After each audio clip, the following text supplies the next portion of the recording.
సీతా విరహాల రాముడు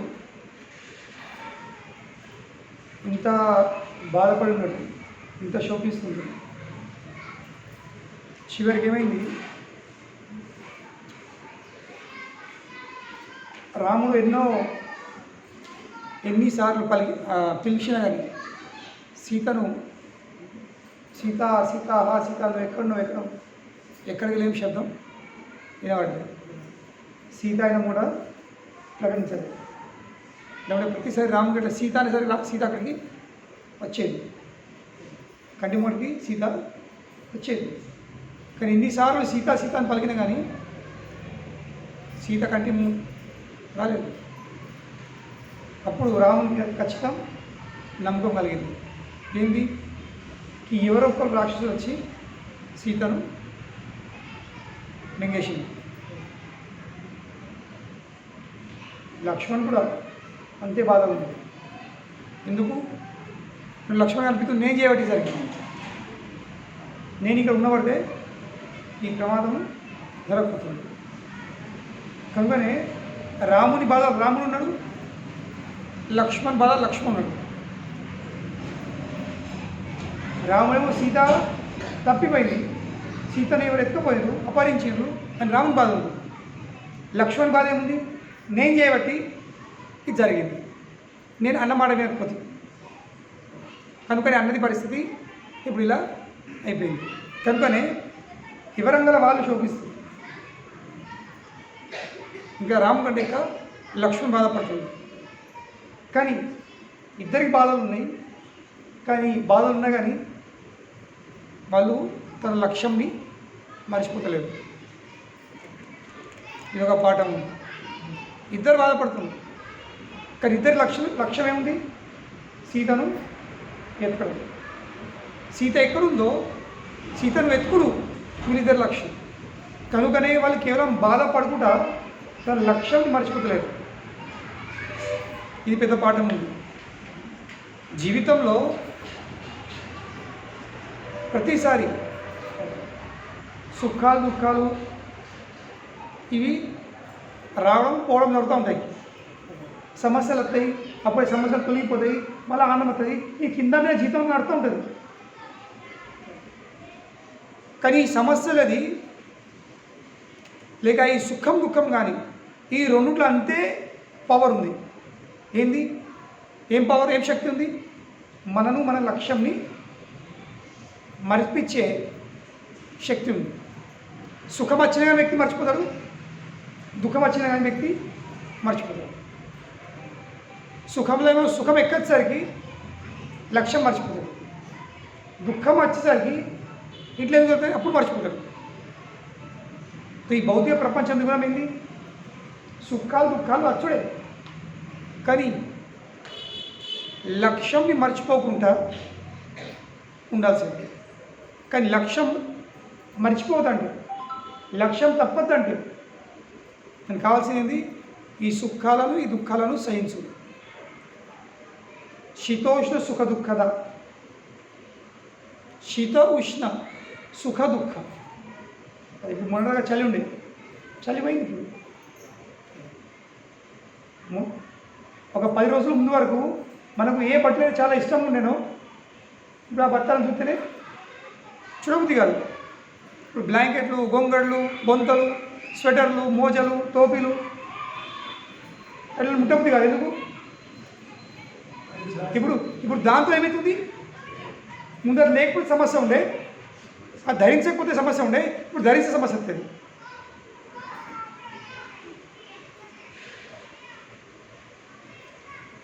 సో ధరిస్తే సుఖం వచ్చింది అప్పుడు, ఇప్పుడు ధరిస్తే సమస్య వస్తుంది.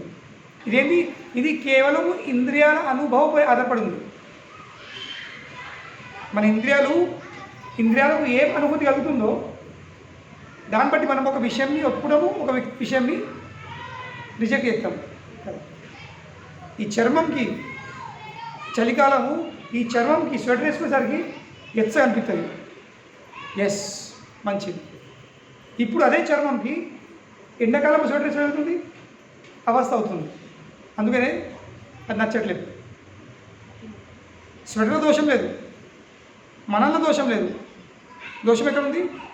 మన ఇంద్రియాలు ఏం అనుభవిస్తున్నాయో ఇంద్రియాల అనుభూతుల మీద ఆధారపడి ఉంది. కనుకనే ఒక విషయంలో ఒప్పుడము, ఒక విషయంలో రిజెక్ట్ చేస్తాము. ఆ విషయం కంటే ఆ విషయాల ద్వారా మన ఇంద్రియాలకు ఎలాంటి అనుభవం కలుగుతుందో దాని మీద ఆధారపడింది. అవునలేదు, ఒక వస్తువు తింటున్నాము, తినే వస్తువు, ఆ వస్తువు మనకు నచ్చుడు నచ్చకపోవడం వస్తు దోషం కాదు. దేని దోషం ఏముంది? ఆ వస్తువు ద్వారా నా ఇంద్రియాలకు ఎలాంటి అనుభవం కలుగుతుంది. అదే వస్తువు, నా ఇష్టం నా వస్తువు ఇతరులకు ఇష్టం లేకపోవచ్చు.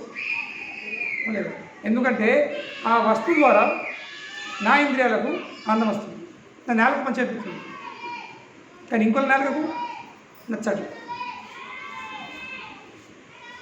సో కనుకనే మనకు అనిపిస్తుంది ఈ వస్తువుల విషయాల్లో ప్రాబ్లం ఉంది. ప్రాబ్లం ఎక్కడ ఉంది? ప్రాబ్లం వస్తు విషయాలు లేదు, ప్రాబ్లం ఉంది ఆ వస్తు విషయాన్ని మన ఇంద్రియాలు ఏ విధంగా అనుభవిస్తుంది. ఆ వస్తు విషయం ద్వారా మన ఇంద్రియాలకు ఏ అనుభవం కలుగుతుంది. ఆ పిల్లలు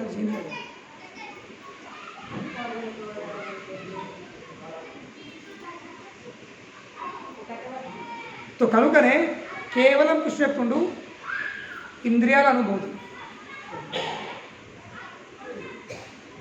కనుక ఏం చేయాల్సింది? సహించాల్సింది. సహించుడే గొప్పతనం. ఎందుకంటే కేవలం సహించితేనే వ్యక్తి తన లక్ష్యాన్ని మర్చిపోకుండా ఉంటాడు. సహించితేనే వ్యక్తి తన లక్ష్యాన్ని మర్చిపోకుండా ఉంటాడు.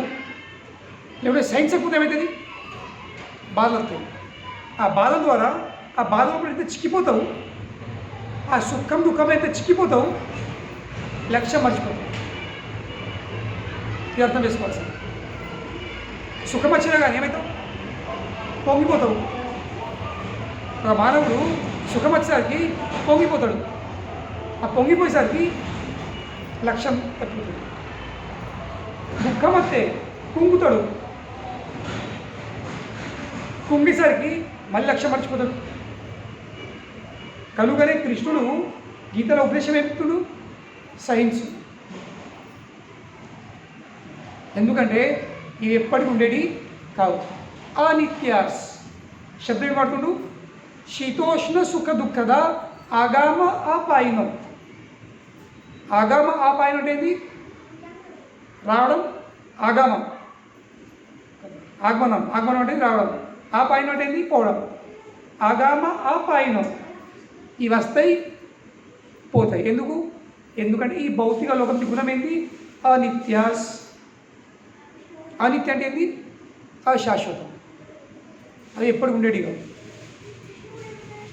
ఎప్పటికి ఉండేది కావు. సో కనుక ఈ జ్ఞానం అవసరం ఉంది.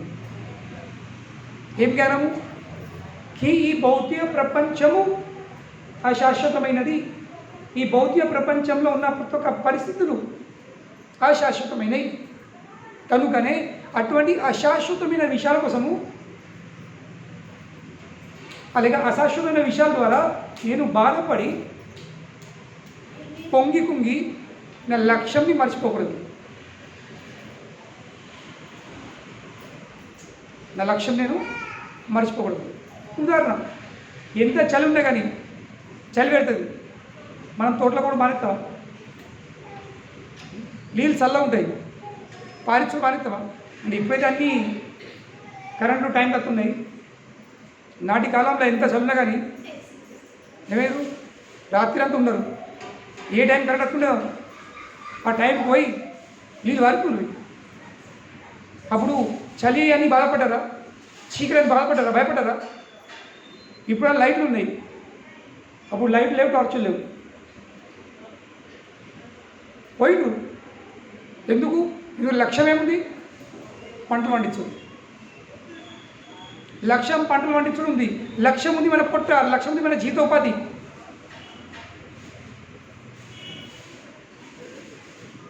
మాకు తప్పలేదు, లక్ష్యం తప్పలేదు. కనుక ఏమైంది? అన్ని సైన్స్ వాళ్ళు ఎందుకు సహించారు? ఎందుకంటే వాళ్ళకు ఆ జ్ఞానం ఉండే. ఏం జ్ఞానం? ఇదే భౌతిక ప్రపంచంది గుణం,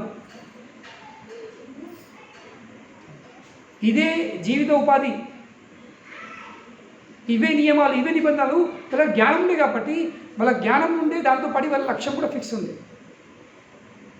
కనుకనే వాళ్ళు అన్నీ సహించింది.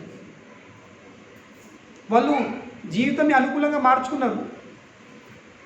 చీకటైన మూలే తొందరపడుకున్నారు, తెల్లారి లేచి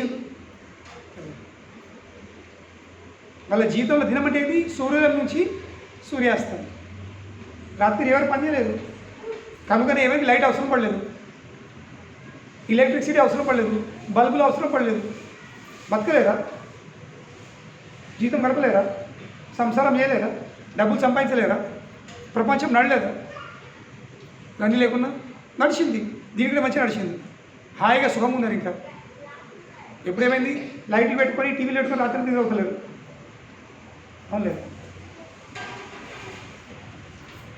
సో కనుకనే లక్ష్యం తెలిసి ఉంటే, భౌతికంగా లక్ష్యం ఏముంది? డబ్బు సంపాదించదు. కనుక ఏమవుతుంది? డబ్బు కావాలి, అది మన లక్ష్యం ఉంది. కనుకనే నొప్పులైనా బాధలైనా ఏమవుతున్నాం? పోతున్నాం, చేస్తున్నాం, అన్ని తప్పుతున్నాం, మొదలు పెడుతున్నావా? ఆయనకు వస్తుంది, ఆయనకు సాధన అయితే లేదు, నాకు జ్వరం వచ్చిందని అంటున్నామా? లేదు. ఒక గోలేసినా పోతున్నాం. ఎందుకు? నా లక్ష్యం ఏముంది? డబ్బు సంపాదించాలి. కనుకనే ఏమి ఇస్తున్నాం? లక్ష్యం ఫిక్స్ ఉంది కాబట్టి నొప్పులు బాధలు అన్నీ సహిస్తున్నాం. సహిస్తున్నాం లేదు. ఎందుకంటే నొప్పులు బాధలు కూర్చున్నాం అనుకో, డబ్బులు రావు. సో కనుకనే ప్రభుపాల ఉదాహరణ ఇస్తారు కదా, మాఘమాసంలో ఎంత చలి ఉన్నా ధార్మిక నియమాలు నిబంధనలు పాటించే వాళ్ళు జీవితం యొక్క లక్ష్యంని చేరుకునే వాళ్ళు ఏమిస్తారు? ప్రొద్దున లేచి మాఘమాసంలో వాళ్ళు చలిలో సామెతారు. మాఘమాసం అంటే ఇది జనవరి 3 నెలలు లేచి చలిలో సామెతారు వాళ్ళు. ఎందుకు? వాళ్ళు తెలుసు ఇదే మా లక్ష్యం. ప్రభుపాద వారు ఇంకో ఉదాహరణ ఇస్తున్నారు. ఎంత ఎండ ఉన్నా, మే జూన్లో ఎంత వేడి ఉన్నా తల్లులు కిచెన్లో పోయి వంట చేసి మానేస్తారు, చేస్తారు. ఎందుకు? వాళ్ళ లక్ష్యం ఉంది, కుటుంబది భరణ పోషణ. కనుక ఏమవుతుంది? ఆ మాఘమాసంలో వాళ్ళకు తన జీవితంలో ఒక లక్ష్యం చెప్పాలంటే వాళ్ళు చలిలో సానేస్తుంది. కుటుంబంని భరించాలా, పోషించాలని ఉద్దేశం, లక్ష్యం ఉన్న వాళ్ళు ఎంత వేడి ఉన్నా కానీ చెమటలు కారని కూడా వంటకాలు చేస్తారు, సహిస్తారు ఆ వేడిని. ఎందుకు? ఎందుకంటే దానివల్ల ఏమవుతుంది? వాళ్ళ జీవితంలో అభివృద్ధి పురోగతి జరుగుతుంది. లేకపోతే నేను వంట చేయండి, నేను బాగా వేడి ఉంది, నాకు చెమటలు కారుతుంది, నేను వంట చేయండి, అందరి కోసం అవుతుంది. కనుకనే సహించుడు. తో రామ్ ఇంకా లక్ష్మణ్, సీత దొరకలేదు, సీత తప్పిపోయింది, ఇద్దరు బాధపడుతున్నారు. కానీ లక్ష్యంని మర్చిపోలేరు. ఏంటి? సీతను వెతకడము, ఇది మర్చిపోతలేరు. ఇద్దరు ముఖం పెట్టుకొని ఓ తిట్టుకుంటా చేసుకుంటా, నువ్వు చేయబట్టి అని దాన్ని ఏమంటారు వాళ్ళు, మంచి శబ్దం ఉంది హిందీలో అంటారు, దోషారోపణ. ఒకళ్ళ మీద వాళ్ళు కోప్పడు కూడా, ఒకళ్ళ తిట్టుకుంటా ఉండలేదు, నిందిస్తలేదు ఒకళ్ళను. హిందీలో అంటే దోషారోపణ. వాళ్ళు ఏమిస్తున్నారు? బాధలు ఉన్నాయి. రాముడు బాధపడుతుండు, లక్ష్మణ్ బాధపడుతుంది, కానీ లక్ష్యం చెప్పలేదు. కనుక నేను రాముడు సీతకంటుడు, లక్ష్మణ్కి, ఓ లక్ష్మణ, నువ్వు పని చేయి, ఇక్కడ ఉన్నది నువ్వు గోదావరి నది ఒడ్డుకు వెళ్ళి సీతను వెతుకు. ఎందుకంటే సీత గోదావరి నది ఒడ్డుకున్న పూల బాగలోకి వెళ్ళి పూలు ఎంపైనా పోవచ్చు, ఒకవేళ అట్లా ఉండొచ్చు. కనుక నువ్వు ఇక్కడ ఉండకు, నువ్వు గోదావరి ఒడ్డుకు వెళ్ళిపో. రాముని మాట విని లక్ష్మణ్ వెళ్ళిపోతుడు. కానీ లక్ష్మణ్ మళ్ళీ తిరిగి వచ్చేస్తాడు. కానీ ఒంటరిగా వస్తుంది. ఆయనతో పాటు సీత లేదు. ఒంటరిగా వచ్చేసిండు. ఒంటరిగా వెళ్ళిండు, ఒంటరిగా వచ్చేసిండు. ఆ దృశ్యం చూసేసరికి లక్ష్మణ్ని ఒంటరిగా చూసేసరికి రాముడికి ఇంకా పిచ్చి లేచింది. ఇంకా పిచ్చి లేచింది. ఎందుకు? ఆశ ఉండొచ్చు. మనకు అదేమన్నా విషయాలు ఏమన్నా మనం మర్చిపోతే ఎత్తినప్పుడు కంటికి కనబడితే ఉండొచ్చు, కావచ్చు. ఈడ పెట్టినేమో, ఆడ పెట్టినేమో, ఇట్లా ఉండొచ్చేమో, అట్లా ఉండొచ్చేమో. ఎందుకు? ఆశ దొరుకుతుంది వాడిని. సో రాముడికి అదే విధంగా ఆశ ఉంది. కానీ ఎప్పుడైతే ఆశలు నిరాశలు అయిపోతాయో ఇప్పుడు వ్యక్తికి ఇంకా పిచ్చి లెక్కది. అప్పుడు రాముడు ప్రత్యేకించి తననే గోదావరి నది ఒడ్డుకి వెళ్ళి అక్కడ వృక్షాలను ఇంకా పశువులను, ఆ అరణ్యంలో పశువులను అడుగుతుంది, మీరు నా సీతను చూసి మీకు మా సీత జాడ తెలుసా? కానీ ఏ వృక్షము ఏ పశువు కూడా స్పందించలేదు. వాల్మీకి ఋషి చాలా గొప్పైన విషయం చెప్తుంది. వాళ్ళు ఎందుకు ఒక వృక్షం కానీ, ఆ వృక్షాలు కానీ, లేక అక్కడ ఉన్న పశువులు కానీ, లెడీలు కానీ, ఇంకెన్నో పశువులు కూడా అక్కడ, వాళ్ళు ఎవరు కూడా నోరు తెరలేదు, ఏం స్పందన లేదు. రాముడు చూస్తుండ్రు, రాముడి అవస్థ చూస్తుండ్రు, కానీ వాళ్ళు ఏ విధంగా కూడా స్పందించలేరు. వాల్మీకి ఋషి చెప్తుండ్రు, వాళ్ళు నోరు తెరాలని కానీ వాళ్ళ ధైర్యం లేదట. నోరు తెరిచి పలుకుతామన్నా కానీ, రాముడికి చెప్తామన్నా కానీ వాళ్ళకి ధైర్యం వస్తలేదు. మరి అంత ధైర్యం రాకపోవడం కారణం ఏంటి? ఎందుకు చెప్పలేకపోతున్నారు? వృక్షాలు ఇంకా లెడీలు ఎందుకు పలుకుతలేరు? ఎందుకు నోరు మూచుకొని గమ్మన ఉన్నారు వాళ్ళు?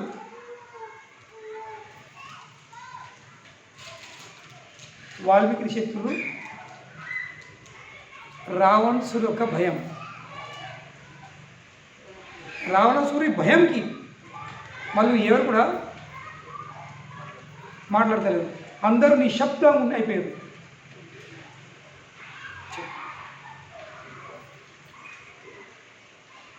కేవలము కొన్ని లెడీలు ఇట్లా పైకి చూపుతుండ్రు, సైగల్, నోరెత్తలే. కేవలం స్పందన ఏంది? సైగలు. ఏంది? దక్షిణ వైపు చూస్తున్నారు. ఆకాశంలోకి చూసి ఆ దృష్టి ఎటుంది? దక్షిణ వైపు. అంటే పరోక్షంగా రామునికి వాళ్ళు సైగల ద్వారా చెప్తున్నారు కి దక్షిణ వైపు తీసుకెళ్ళింది, ఆకాశ మార్గంలోకి వెళ్ళి. కింద చూసేస్తారు, మీద చూసి, ఆకాశం వైపు చూసి, దక్షిణ వైపు చూసి, అంతే. అదే వాళ్ళ స్పందన. మరి ఎందుకు వారు స్పందిస్తలేదు? ఎందుకంటే వాళ్ళకు రావణాసురుడు యొక్క భయం ఉంది. ఇది చాలా పెద్ద విషయం చర్చించడానికి. ఇలాగలే తెలుసుకునే పాఠం ఉంది. సాక్షాత్ భగవంతుడు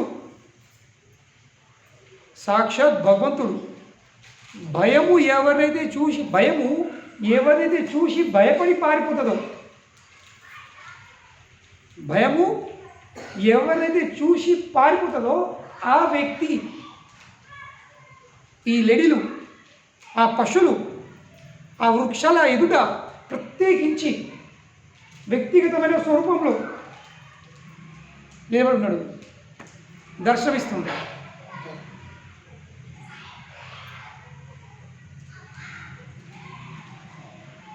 ఎవరి నామ పలుకుతేనే, ఎవరి నామం కేవలము పలుకుతే మాత్రమే భయం పారిపోతుంది.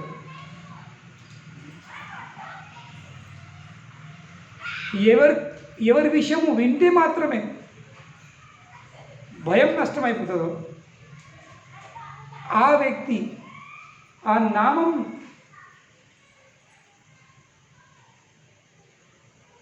వ్యక్తి ఆ కథలు వ్యక్తి వాళ్ళ ఎక్కువగా ప్రత్యేకమైన స్వరూపంలో ప్రత్యేకించి నిలబడినాడు. కానీ వీళ్ళు భయపడుతుంది. ఇప్పుడు ఇది చూస్తే అనిపిస్తుంది అంటే భగవంతుని నామంలో శక్తి లేదా, భగవంతుని కథల శక్తి లేదా?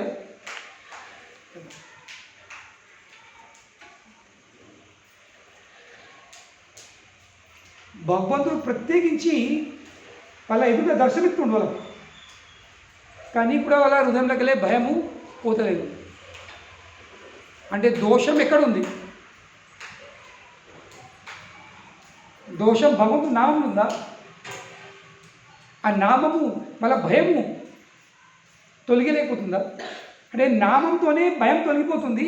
ఆ ఎవరిది నామంతో ఆ వ్యక్తి ప్రత్యేకించి ఉన్నాడు అక్కడ. మరి ఎందుకు భయం తొలగలేదు?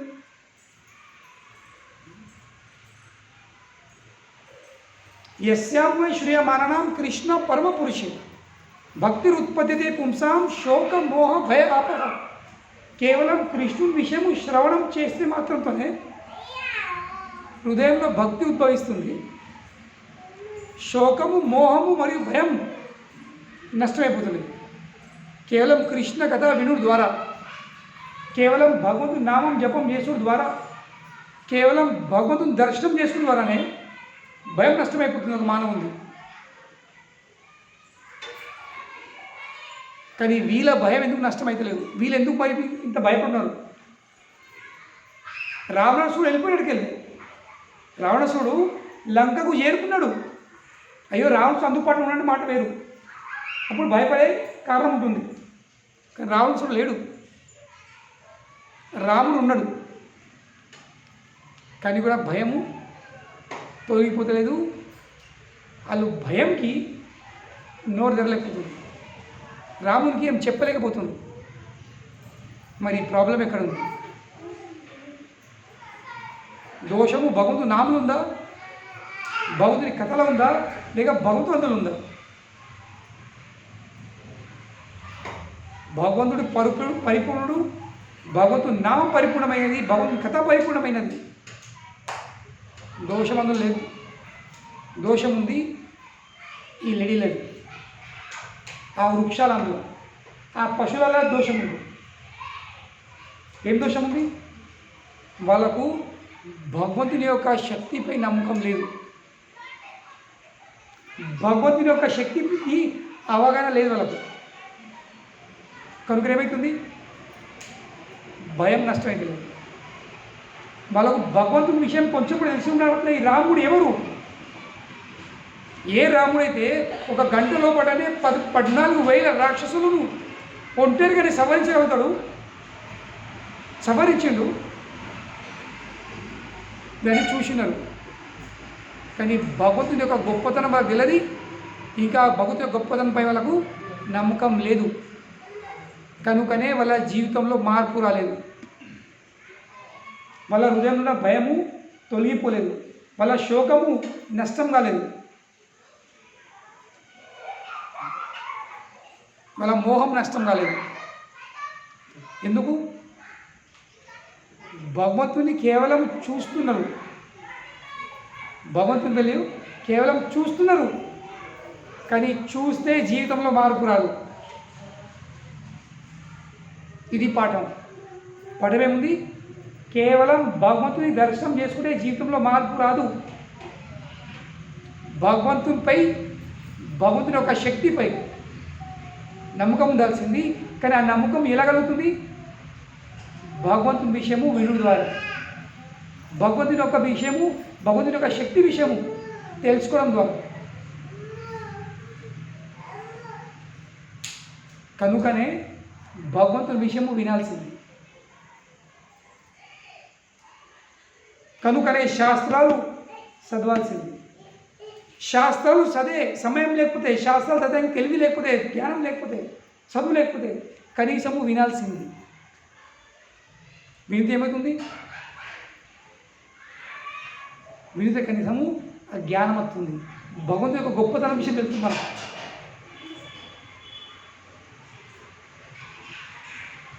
అప్పుడే నమ్మకము, జ్ఞానంతో నమ్మకం వచ్చేది. జ్ఞానంతో నమ్మకం వస్తుంది. ఇంకా నమ్మకంలో ఎంత పవర్ ఉంది?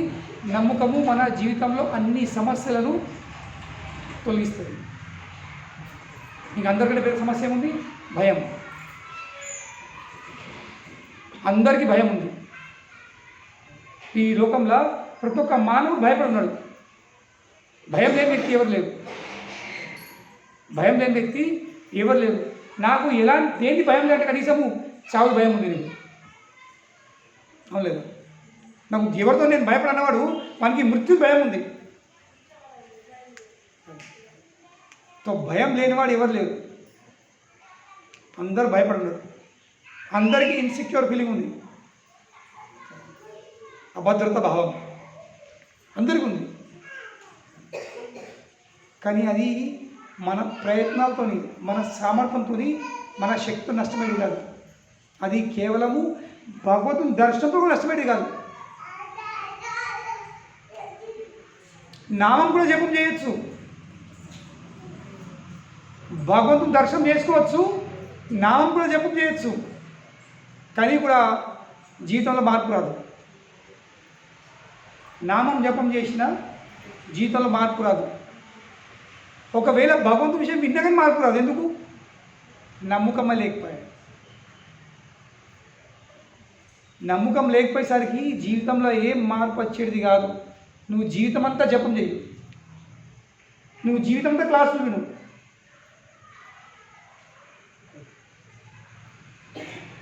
మొన్న కదా మా భక్తుడు ఎప్పుడు ఆయనకు ఒక స్త్రీ ఆమె వచ్చిందట. ఆమె ప్రభుపాల్ వారి పుస్తకాలు చదివిందట. ఎగ్జామ్ రాసి సర్టిఫికేట్ దొరికింది భక్తి శాస్త్రిది. ఇక్కడ ఆమె చెప్పిండ్రు మాంసారం మానే, ఇంకా మాంసారం మానేది. భక్తి శాస్త్రి ఎగ్జామ్ రాసి పాస్ అయింది, సర్టిఫికేట్ దొరికింది, కానీ ఇంకా మాంసారం మానతలేదు. ఎందుకు? చదివింది కానీ నమ్మకం లేదు. ఎందుకంటే నమ్మకం కలిగితే వ్యక్తి తన అందులో అన్ని మార్పులు తెచ్చుకోవడానికి సిద్ధంగా ఉంటాడు. మనకు మన భౌతిక విషయాలపై నమ్మకం ఎక్కువ ఉంది, కానీ భగవంతుడి నమ్మకం లేదు. మన భౌతిక కార్యకలాపాలపై నమ్మకం ఉంది, కానీ భగవంతుని సేవే నమ్మకం లేదు. కనుకనే మన సమయం ఎక్కడ పోతుంది? మన సమయం పోతుంది మన భౌతిక కార్యకలాపాల్లో పట్టలేదు. దేని వల్ల డబ్బులు వస్తాయో, భౌతిక విషయాలు పొందాయో అందులో మనం జీవితంతో గడుపుతున్నాము. భౌతిక అభివృద్ధి కోసం జీవితం వృధా చేసుకుంటున్నాము, కానీ ఆధ్యాత్మిక అభివృద్ధి కోసం ఏం చేస్తారు? భగవంతుని విషయం వినట్లే, భగవంతుని సేవ చేయట్లే, నా లోకం నాకే. ఏషంతో మాల పట్టుకుంటే మార్పు రాదు, తిలకం పెట్టుకుంటే మార్పు రాదు, కంటి మాల వేసుకుంటే మార్పు రాదు. ఏషం వేసుకుని మార్పు వచ్చిన వాటి లోకం దేశం వేసుకుంటుంది. మార్పు వస్తుంది కేవలము భగవంతునిపై నమ్మకం ఉంటే. భగవంతుని గొప్పతనం తెలుసుకొని ఆ గొప్పతనం విషయంపై నమ్మకం ఉండాల్సింది. లేకుంటే క్లాసులు కూడా వినియం లాభం లేదు, నమ్మకం లేకపోతే. లేదు, ఈ పశువులు, పంచవటిలో ఉన్న పశువులు, వృక్షాలు, వీళ్ళందరూ భగవంతుని చూస్తున్నారు, కానీ నమ్మకం లేదు. కౌరవాలు కృష్ణుని చూడలేరు, కృష్ణుని విరాట స్వరూపం చూడలేరా? చూసిరు, దుర్యోధన చూసిండు, మార్పు వచ్చిందా? ఏం మార్పు రాలేదు. ఎందుకు? నమ్మకమే లేదు. మనమంటే భగవంతుడు చూస్తే నమ్మకం. భగవంతుడు దర్శనం ఇచ్చిండు, ఏం మార్పు వచ్చింది? జరాసంధు 17 సార్లు భగవంతుడు దర్శనం చేసుకొని భగవంతుడి చేత ఓడిపోయాడు 17 సార్లు, కనుక శత్రుభావం పోలేదు. ఎందుకు? నమ్మకం లేదు. ఇక నమ్మకం లేకపోతే కృష్ణుడు ఎత్తుండు భగవద్గీతలే అశ్రద్ధధాన పుంసాన్ పురుష, నమ్మకం లేని వ్యక్తి పరిస్థితి ఏమిటి? వ్యక్తికి నమ్మకం లేకపోతే వాని పరిస్థితి ఏంటి? వాడు ఇక్కడనే చిక్కిపోయి ఉంటాడు. క్లియర్గా చెప్తుంది భగవంతుడు 9వ అధ్యాయంకి 3వ శ్లోకం. అశ్రద్ధధాన పురుష, నమ్మకం లేని వ్యక్తిది పరిస్థితి ఏందో అది భగవంతుడు స్పష్టంగా చెప్తుంది. 2వ శ్లోకంలో భగవంతుడు తన భక్తి ఎంత గొప్పదో తన విషయం చెప్తుడు. ఈ భగవద్గీత ఎంత గొప్పదో అది మొత్తం వివరించి చెప్తుంది. రాజవిద్య రాజగుహ్యం పవిత్రమిదం ఉత్తమం. ఏమో చెప్తుడు భగవద్గీత ఏముంది? రాజవిద్య రాజగుహ్యం పవిత్రమిదం ఉత్తమం, ప్రత్యక్ష అవగమం ధర్మ్యం.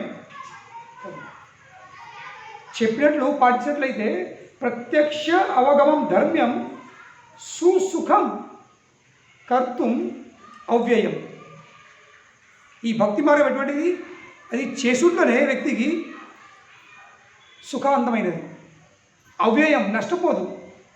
అది రాజవిద్య ఉంది, అన్ని విద్యలకెళ్ళే విద్యలపై రాజు, రాజగుహ్యం, అందరికంటే గుహ్యమైన రహస్యం ఉంది అది. కానీ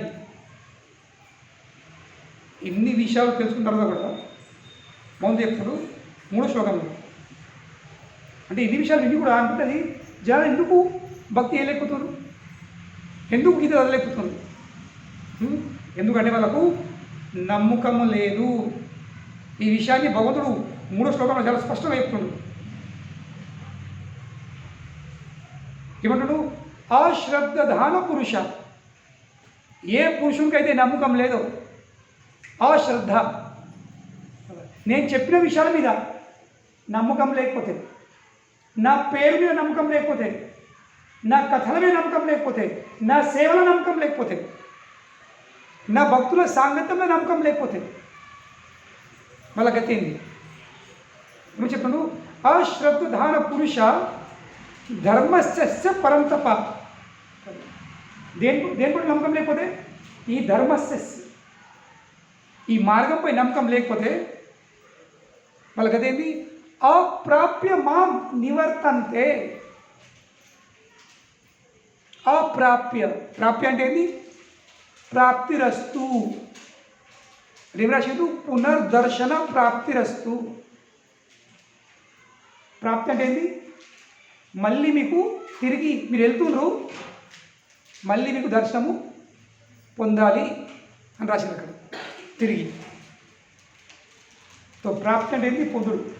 కానీ భగవంతుడు చెప్తుండు, నేను చెప్పిన విధానము నాపై, నా నామంపై, నా కథపై, నా భక్తులపై, నా సేవపై నమ్మకం లేకపోతే అశ్రద్ధధాన పురుష ధర్మస్య, ఓ పరంతప, అప్రాప్య మాం, వాళ్ళు నన్ను చేరుకోలేరు, నన్ను పొందలేరు. గట్టిగా వినండి, మీకోసం ఉంది శ్లోకం, మీ అందరి కోసం ఉంది. కనుకనే ఈ క్లాసులు మన జరగకపోవచ్చు ఇక్కడ వచ్చేది నుంచి, బహుశా ఇది చివరి క్లాస్ కావచ్చు ఇక్కడ.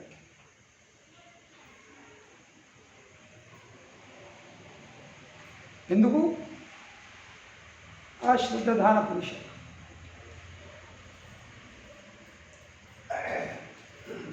గతేముంది? అప్రాప్య మాం, నన్ను వాళ్ళు పొందలేదు. నివర్తంతే, ఈ దేహం వదిలిపెట్టిన తర్వాత వాళ్ళు నన్ను చేరుకోలేదు, నన్ను పొందలేదు. ఏమవుతుంది? నివర్తంతే, మళ్ళీ తిరిగి వచ్చుడు. ఎక్కడికి తిరగచ్చు? మృత్యు సంసారవర్త్మని. ఎటువంటి సంసారంలో? ఈ మృత్యు సంసారం. భగవంతుడు చాలా స్పష్టంగా క్లియర్గా చెప్పేసాడు. చదవండి కాలం ఇంటికి వెళ్ళి. మొత్తం తన భక్తి మార్గంని భగవంతుడు సుసుఖం అంటుండు. ఎటువంటి మార్గం ఇది? సుసుఖం, సుఖవంతమైన మార్గం ఇది. కానీ మనం అదే మార్గము సుదుఃఖవంతం అవుతుంది. ఎందుకు? నమ్మకం లేదు, భగవంతునిపై నమ్మకం లేదు, భగవంతుని సేవపై నమ్మకం లేదు, భగవంతుని కథపై నమ్మకం లేదు, భగవంతుని నామంపై నమ్మకం లేదు. నమ్మకం ఉంది కేవలం దేని వలన? డబ్బులు తీగంతే.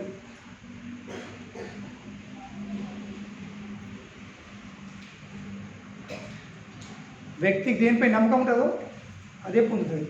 ఇది ప్రకృతిది నియమం. ఎందుకంటే దేనిపై నమ్మకం ఉంటుందో దానికోసం మనం కష్టపడతాం. ఇంకా దేనికోసం కష్టపడతామో అదే పొందుతుంది. ఇది ఈ భౌతిక లోకంతో రూల్, నియమం. నమ్మకంపై ప్రయత్నాలు ఉన్నాయి, ప్రయత్నాలతో ప్రాప్తి ఉంది.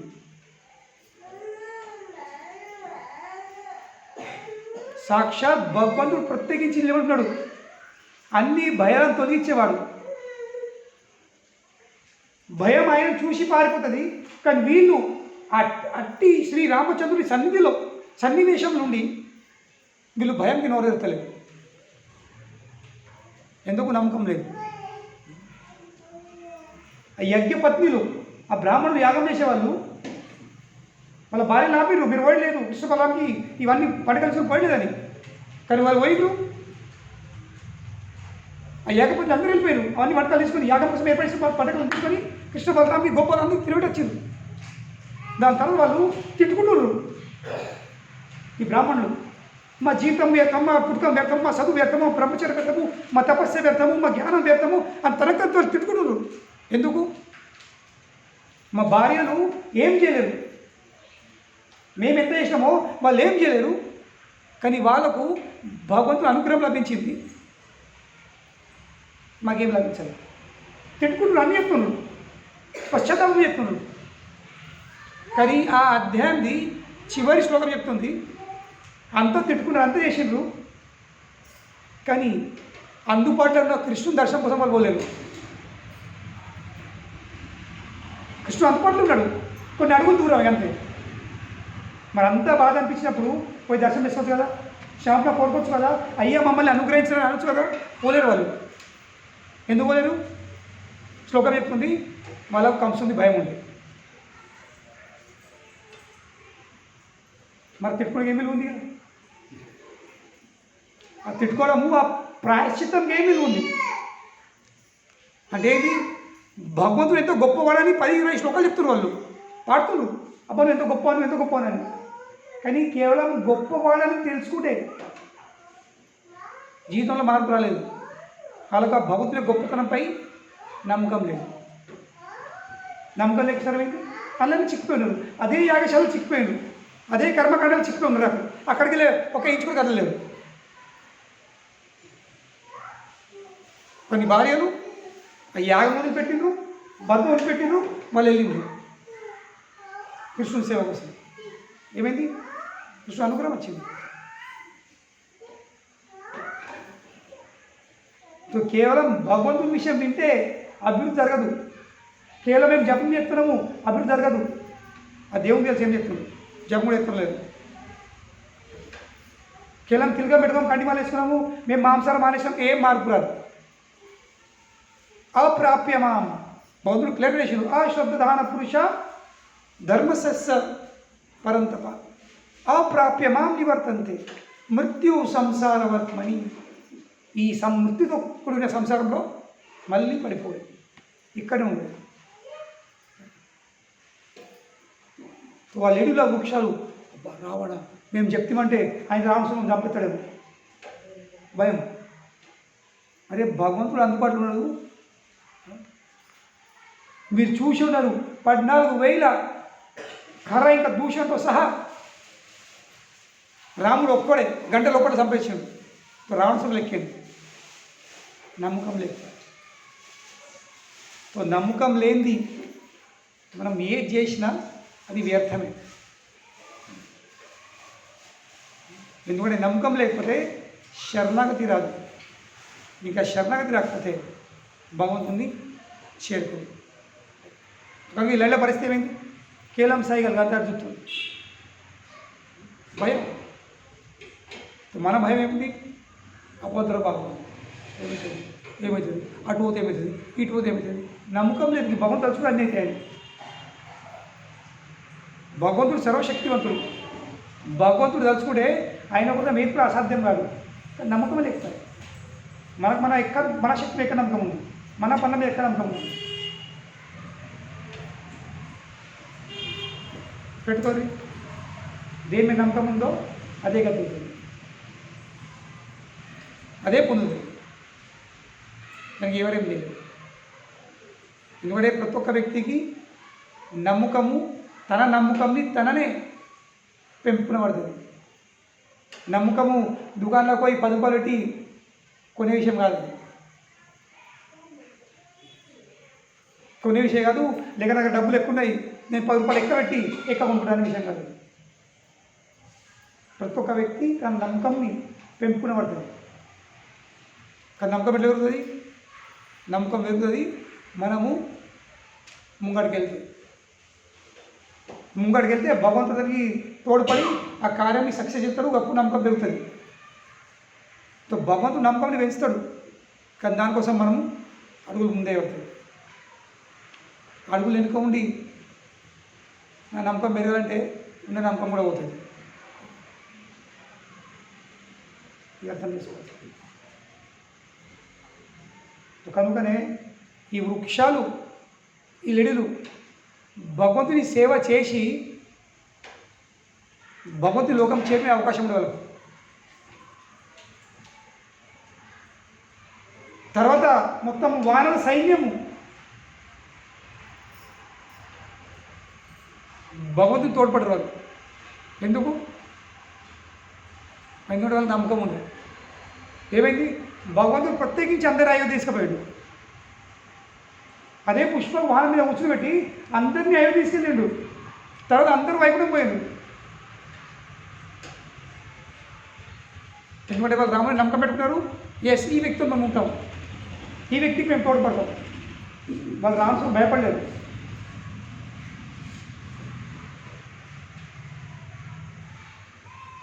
కనుకనే మనము ఎంత విన్న విషయాలనే నమ్మకం పెట్టుకున్నాం. కానీ ప్రాబ్లం వింటే కదా నమ్మకం వచ్చేది, చదివితేగా నమ్మకం వచ్చేది. వినకపోతే చదవకపోతే టైమే లేకపోయాయి. చెప్పినా కదా, గెలికి గత ఏంటి? అదే భూమిలో పురుగులో ఉంది, అదే గతి. అదే భూమిలో పురుగులై పుట్టాడు. మళ్ళీ అదే కుటుంబ సభ్యులు స్ప్రే కొట్టి, పురుగు మందు కొట్టి, ఆకు మీద ఆకు కింద కొట్టి చంపేశారు. వాళ్ళు చెప్పిన ఇదే గతి. ఎందుకంటే అంతకాలేచం ఆమె వ్యం వాపిస్మరం భావం. ఎప్పుడు ఏం ఆలోచన ఉంటుందో భౌతిక లేదు. ఇప్పుడు అదే నెత్తి వెళ్తుంది కదా. ఇప్పుడు అదే నెత్తి వేసి అవుతుంది, చైతన్యం అదే అయిపోతుంది. సో భౌతికలో గుర్తుకొస్తుంది. మనసులో ఏం తిరుగుతుందో అదే గుర్తుకొస్తుంది. గతి అదే అవుతుంది. ఎందుకంటే ప్రతి ఒక్క మానవుడు దేహం వదిలిపెట్టిన తర్వాత ఇంకో దేహం పొందడు. ఆ దేహం ఇప్పుడు తయారు చేస్తుంది. ఆ దేహము చనిపోయిన తర్వాత తయారు కాదు. ఈ జీవిత కాలంలో కూడా ఇంకో దేహం తయారు చేస్తున్నాడు. ఇల్లు కూలగొట్టుకొని ఇంకో ఇల్లు కట్టుకోరు వాళ్ళు. ఒక ఇంట్లో ఉండి ఇంకో ఇల్లు కట్టుకుంటారు. ఆ ఇల్లు రెడీ అయిన తర్వాత ఇల్లు కూలగొట్టుకుంటారు, పాత ఇల్లు. సో అదేవిధంగా ఈ దేహం వదిలిపెట్టకంటే ముందు ఇంకో దేహం ఆల్రెడీ రెడీ అయిపోయింది.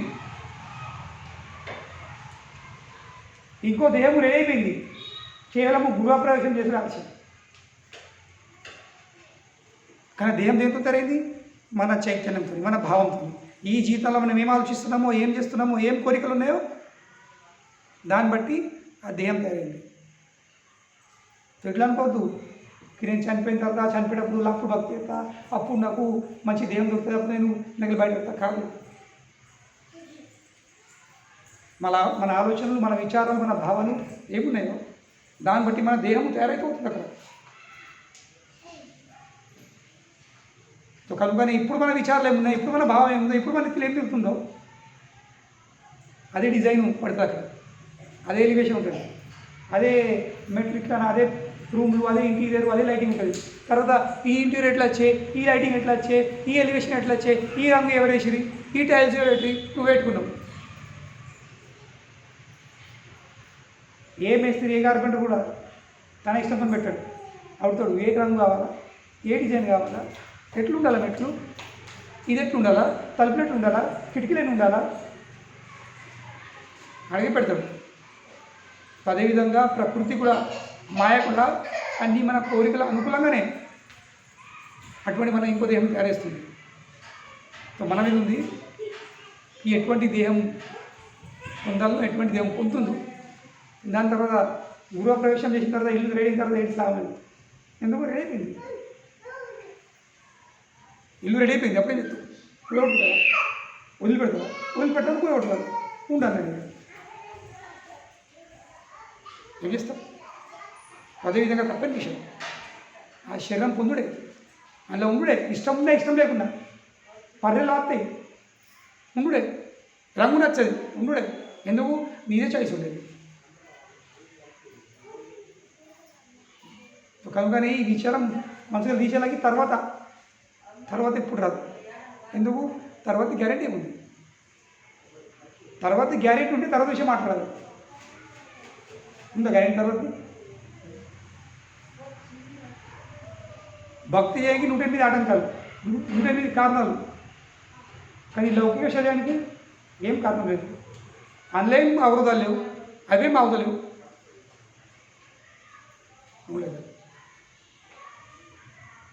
అవి అవుతలేవు, అవి బరకపోతే ఆ టైం కానీ నడుతున్నాయి.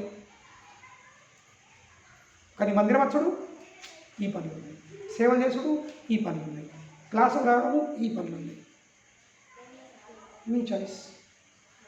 ఎందుకంటే ప్రతి ఒక్క వ్యక్తి ఏ ఎత్తున ఎత్తడో సజ్జలకి మక్కలు రావు కదా. అంతే, ఇంతవరకు టెక్నాలజీ అంత అడ్వాన్స్ కాలేదు, ఇంకా ఎన్నడూ కూడా అది అంత అడ్వాన్స్ కాదు. ఈ సజ్జలకి మక్కలు వచ్చినట్టు సజ్జలు వేసినట్టు సజ్జలు వస్తాయి, మక్కలు వేసినట్టు మక్కలు వస్తాయి, నువ్వులు అంటే నువ్వులు వస్తాయి. దాని తర్వాత నువ్వులు ఎందుకు వచ్చినాయి, సజ్జలు ఎందుకు వచ్చినాయి, మక్కలు ఎందుకు వచ్చినాయి, అడిగిన మీ చాయిస్. నేను ఎవరేం చేయలేదు. హరే కృష్ణ శిల ప్రభుపాద్ కీ జయ, శ్రీకళ లక్ష్మణ కళ్యాణ్ కీ జయ.